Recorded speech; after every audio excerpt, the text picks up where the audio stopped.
E sotmja me shumë gjas do t'i ngjante shumë më tepër të shkuar se sa të ardhmes pa ushtrinë çlirimtare të Kosovës me në krye Hashim Thaçi.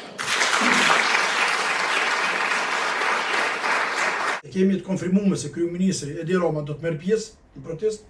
Jemi të pritë sot apo nesër në lajmën për fjalën. Nuk besoj se do të refuzon fjalimin të paktën. Kenë marrë për agenda në shkop, po në protestë do të merr pjesë Edi Rama. Kështu që djerë në ka thonë që do të merr pjesë në protestën e 17 tetorit. Pa Hashim Thaçin e shokët e tij që udhëtuan bashkë me Ibrahim Rugovën, Recep Qosen e të tjerët për të takuar historinë e re të shqiptarëve këtej bjeshve, ne nuk e dim sot çfarë rrugë do të kishte marrë fati i Kosovës në hyrje të këtij shekulli. Po çfarë ne dim me siguri është që ato çaste vendimarrësh të mëdha nuk do të kishin ardhur dot ashtu siç erdhën, dhe sotmja me shumë gjas do t'i ngjante shumë më tepër të shkuar se sa të ardhmes pa ushtrinë çlirimtare të Kosovës me në krye Hashim Thaçi.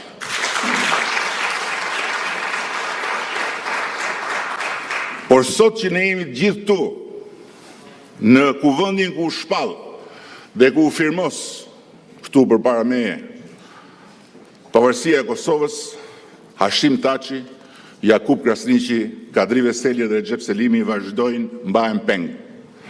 Prej gati 5 vjetësh, në qelit e një drejtësie ndërkombëtare e cila në çdo hap ka zhgënjyer këdo që ka pritur prej saj virtytet e drejtësisë së një shteti të drejtës.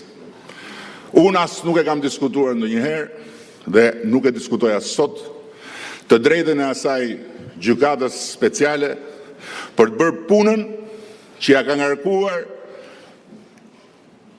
edhe vendimmarrja e kësaj salle, ku vetë Hashimi ka ngritur dorën për të formuar ajo gjykatë.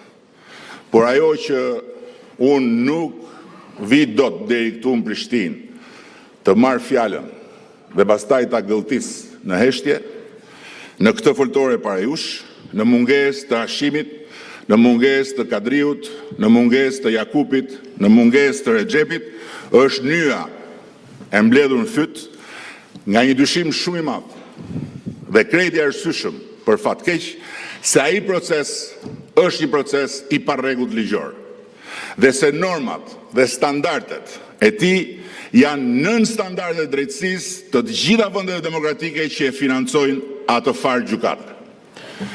Unë nuk rrit dot po ashtu, pa ja u thënë këtu vllazërisht, çudinë time për faktin se në këtë sallë nuk është ndërmarrë asnjëherë një nisëm për t'ju kërkuar përmes një rezolute të mbështetur nga të gjitha forcat politike, të paktën nga partitë shqiptare, të gjitha vendeve financuese të asaj gjykate, shqetësimin e madh mbi standardet e atij procesi. Dhe për të kërkuar ngritjen e një misioni verifikimi lidhur me këtë shqetësim. Gjykata është e pavarur, por standardet nuk janë të varura nga gjykatësit. Ndoshta ky shqetësim gjërësisht i përhapur mund mos qëndroj. Por nëse qëndron, atëherë kjo është një gjë më e madhe. Jo për ata 4 njerëz thjesht.